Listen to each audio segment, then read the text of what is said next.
Hey everybody, Tim here with today's episode of Future Man, Season 2, Episode 3, A Wolf in the Torque House. It's another episode without Josh, so it's equally as weird. Like, I wonder what, Josh Hutcherson is actually doing. Like, was he on vacation?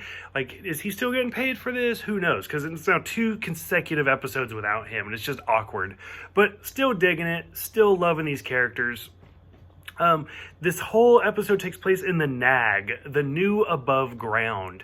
And Wolf, who is known as Torque in this reality, is basically just trying to find his way around. And it's just like Josh was, where he's like back to the future himself. And he's like, Marty is going to have to fake his way through every conversation for like the rest of his life after he gets back to reality. And that's kind of where Wolf's at. But Wolf is like obviously not a good actor or anything. It's just like, hey, this is who I am. Complete amnesia, don't remember. Well, it turns out he is in a 6-person marriage, and he is a wheel maker, and basically he's just trying to find his way out. He has a secret underground that he can kind of get through, but he doesn't want to let his new family down. And I mean, basically the whole episode just boils down to that. Like, Wolf wants to support his family with chits, which is kind of funny because that's also what they called money in Waterworld, I think. But they're little keyboard the keys off a keyboard. So, but he's trying to earn money for chits, and like he's trying to create wheels, and he's like, this is the most badass wheel ever. Like, how much are we charging for this? Everything is 1 chit. And he's like, oh fuck. And so it's like, okay, well, we're not spending that much time on it anymore. So we get that.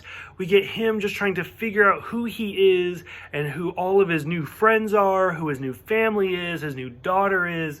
We even get to Sew Night, where it's just a 6-person orgy. And it's it's great because then he has to reveal, like, he doesn't have his dick anymore. He has Josh's dick, which is different.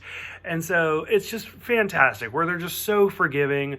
And they just talk about how the war ended because all of the biotics now want to go to Mars, which is something we had talked about in the last episode. It's wonderful. Like, we're only 3 episodes into this season, and it is so drastically different than season 1. It's like a whole brand new show, and I'm loving it. I'm here for every second of it. So I'm curious what you guys think. Let me know, and I'll see you guys next time for Guess Who's Coming to Lunch.